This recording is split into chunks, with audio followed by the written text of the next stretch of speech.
Верувам дека уживате во тематиката ова неделно попладне кога се животните во прашање, дека уживавте со директорот и разговорот со директор на Скопската зоолошка градина Ѓорги Галетановски, но и со првиот динопарк на балконот, кој што се наоѓа во нашата метропола, односно во Скопската зоолошка градина. А сега следните минути повторно посветени на животните, нашиот Марко Шипка отиде во јавното предпријатие Лајка, каде што ќе разговара со директорката Тина Петрушевска. Токму така, Оливера, во ова неделно попладне се наоѓаме токму пред влезот на јавното предпријатие Лајка, кое се грижи за благосостојбата на животните.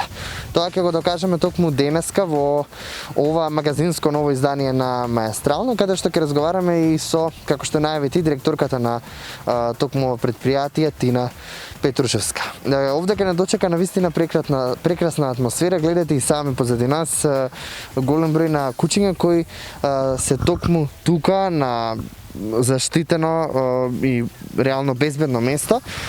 Но ќе видите внатре, впрочем, како изгледа цело ова јавно предпријатие. Токму директорката Тина Петрушевска и целото предпријатие, целиот тим ги отвори вратите за Маестрално, да видиме токму ние, меѓутоа и вие гледачите ексклузивно во оваа емисија која ја посветивме на животните, како изгледа јавното предпријатие Лајка. И сакам да докажеме, впрочем, со оваа специјална емисија за животните, дека овие две институции, Зоолошката градина, со која, впрочем, и разговараше ти, односно директорот на Зоолошката градина Ѓорги Галетановски, и Тина Петрушевска, која е директор на Лајка, како овие две различни, но сепак исти по она што го прават, на иста цел и желба за благосостојба на животните, прават добро токму на нив, меѓутоа и на оние кои, за жал, се на улицата, тоа се уличните кучиња. Токму овдека ја проверуваме сликата и како се тоа изгледа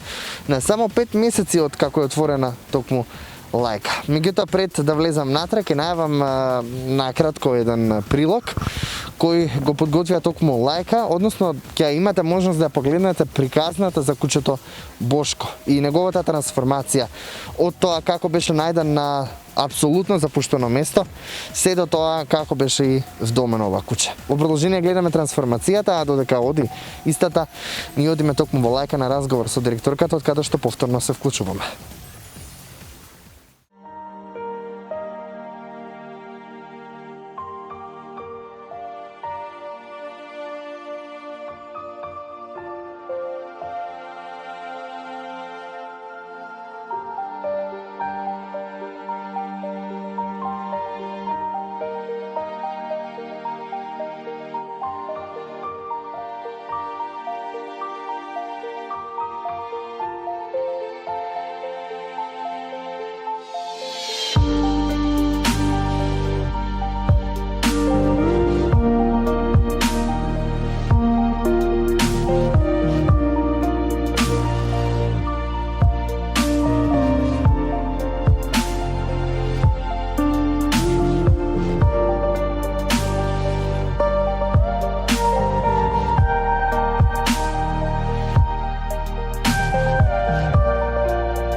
Да, пред малку ја погледнавте приказната за кучето Бошко, тотална трансформација на ова куче кое конечно исти го најде својот дом.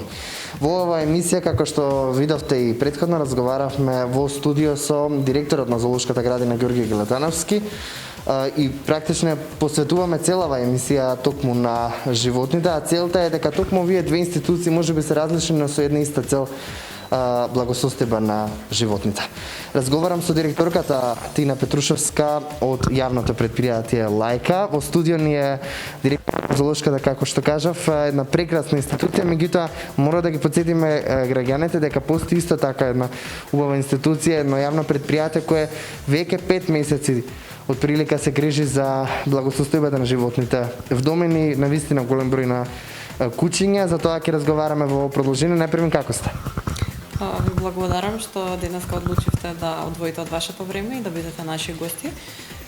Прекрасно во ваше друштво, се надевам дека ќе имаме убав разговор.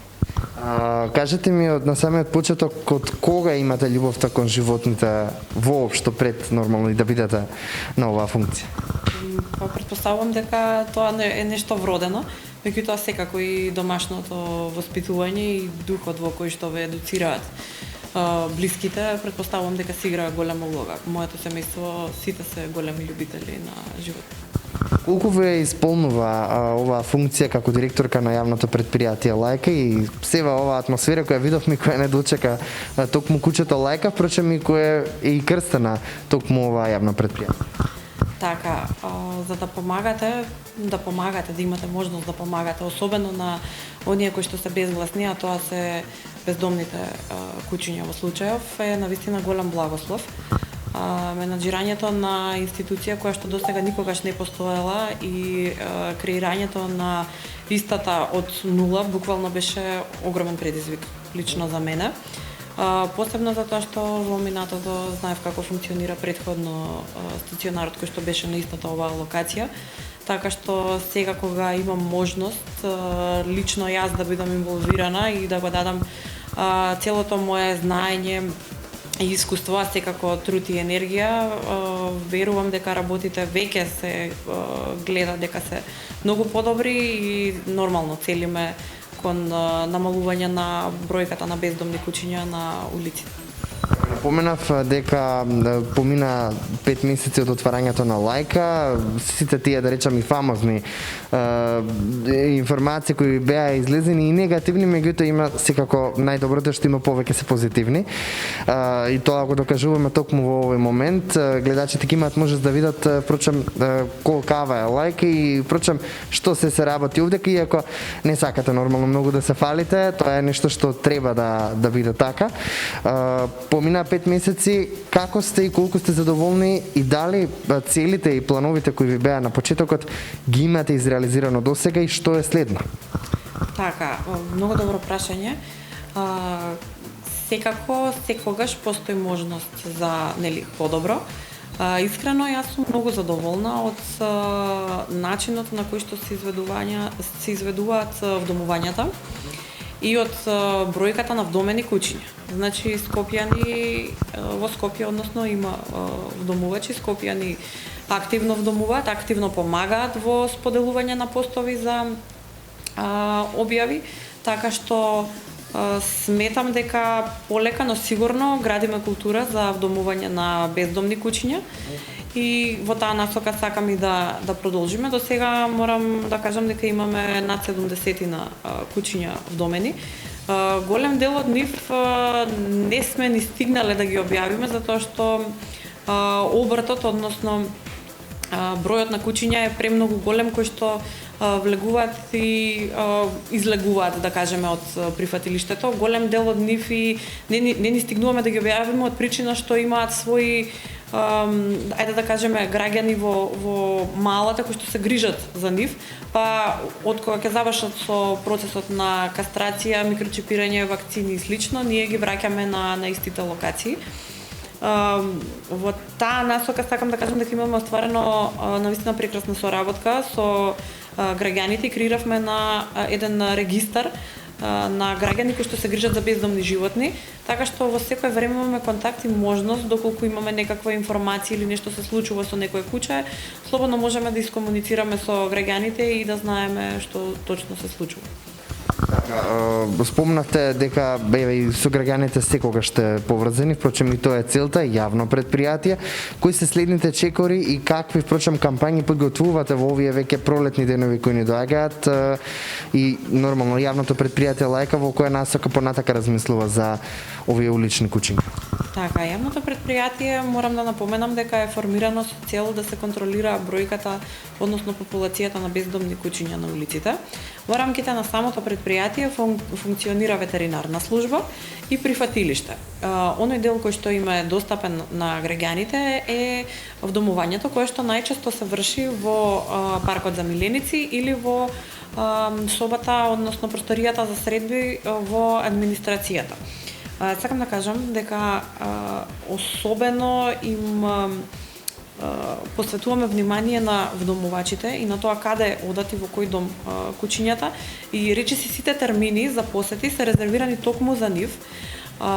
За жал ситуацијата е таква каква што е во моментов со COVID-19, така што средбите, односно оние отворени денови или можноста граѓаните да дојдат слободно да се движат низ прифатилиштето, се во моментов ограничени, да не речам и стопирани. Потенцирам дека предност им даваме на оние граѓани кои што навистина сакаат да вдомат куќа. Така, имало разни ситуации овдека при вдомување, го спомнате паркот за миленици. Лајка може би една од ретките места каде што има бура на емоции кога има и вдомување, меѓутоа и вашите ситуации лични помеѓу вработените и вас. Ја погледнаа гледачите пред малку, да речам, го таа голема трансформација на куќето Бошко конкретно, има и нешто поново кое ќе го видат во моментов. Какво е чувството, какви се тие емоции кога еве и момент кога се разделувате впрочем од нив, односно нели сте ја направиле, сте постигнале целта да најдете куќа на едно, односно дом на едно куќа. Така. Па јас ќе бидам многу искрена, си плачеме. Сите си плачеме, така да тоа е реалноста. Некои кучиња, за жал, поради нивната лоша состојба, мора да останат и повеќе од 30 дена, значи ние не може да си дозволиме да ги пуштиме на улица. Сакам да потенцирам дека не е ретко на брзиот тест некој од кучињата да излезе позитивно на ерлихија или анаплазма, така што ние значи им даваме терапија, па потоа одат на интервенција која што треба да им се направи. Зависи од индивидуално, значи од самото куќе. Можеби некој веднаш ќе може да оди на операција, можеби некој за пократко време ќе биде од 30 дена вратено на локација. Меѓутоа генерално гледаме значи да не трошиме непотребно ресурси и време. Оние кои што сметаме дека навистина, значи тоа си кажува докторот по ветеринарна медицина, дека им е неопходна помош и да бидат значи згрижени, тие кучиња им се посветува нормално и повеќе внимание и повеќе време и малку е потешко вдомувањето кај истите. За самиот крај, еве, оние кои не следат во моментов, која е процедурата на вдомување на едно куќе токму од овдека, бидејќи секојдневно нормално имате и објави на вашиот официјален Facebook профил, меѓутоа и на страната на ЈП Лајка. Како тече процедурата за вдомување на едно куќе од Лајка? Мене ми е особено драго што навистина граѓаните имаат голем интерес за вдомување на кучиња. Морам да кажам дека и голем дел од нив не ни стигаме сите да ги објавиме, односно се враќаат на нивните матични локации по барање на биле претходно. Да, затоа што си има си се грижат. Меѓутоа некои во соработка со нас велат, ве молиме, најдете им дом, можеби нивната безбедност е тука загрозена и слично.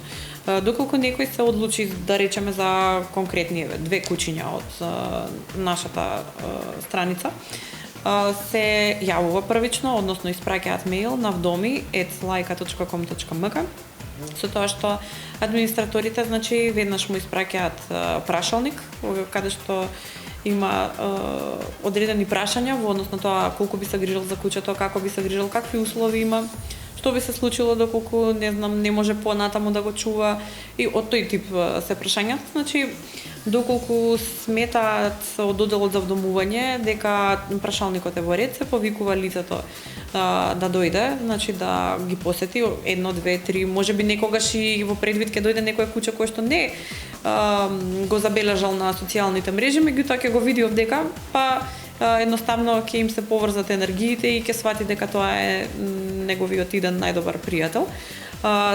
Задолжителни се 2 средби во прифатилиштето, со тоа што доколку нели си одлучи комисијата за вдомување што е дека тој е соодветен вдомувач, на третата средба куќето им се предава, се пополнува договор, се склучува, со тоа што микрочипот сега веќе базата ни е во функција, и ни е пуштена од страна на Агенцијата за храна и ветеринарство, сега веќе чиповите можат да се пренесат, значи од прифатилиштето на име на сопственикот. Одлично, јас ви благодарам, верувам дека во овие барем 10 минути во нашиот разговор продолувавме на вашата главна цел и мисија, вдомување на уличните кучиња. Ви благодарам. Многу.